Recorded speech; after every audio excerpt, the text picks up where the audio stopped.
I'm going to tell you what edition of a classic you should buy depending on what your preferences are. If you're looking for a hardcover, there are Penguin cloth bounds and then Everyman's Library. I personally prefer Everyman's just because I like the design of it. It comes with a cardboard case, at least for War and Peace. But I know this one also has a cult following. I think the designs are fun, but I just find the Everyman Library ones to be beautiful. If you're looking for the most cost effective, there's either the Penguin Classics or the Oxford Worlds Classics. Now, I already made a whole video about just loving the Oxford ones, but these are also usually more widely available. Both these ones, I feel like you can order online pretty much anywhere. At least in Poland, I can find them pretty easily. They're usually around similar prices, and I usually just do it based off of, honestly, sometimes what cover I prefer. But I do think the Oxford ones are slightly higher quality. When it comes to the additional materials, such as the intro and the notes, I'm not really sure which one wins for this, so let me know what you think. If you're looking for something much more in-depth, I highly recommend the Norton Critical Editions, because it's not just the novel in here. There will be journal articles and just all the additional information that you would need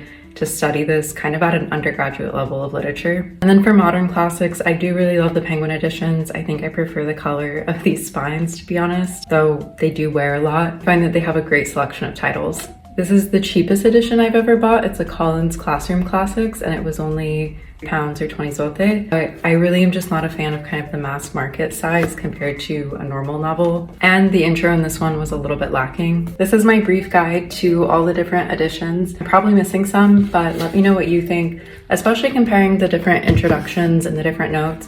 I will say, I think for Russian literature, you should kind of base it off of what translation you prefer, because I know it can really vary amongst the publishers. So I think it's almost like on a case-by-case basis that you kind of have to make that decision. But yeah, let me know what your preferences are.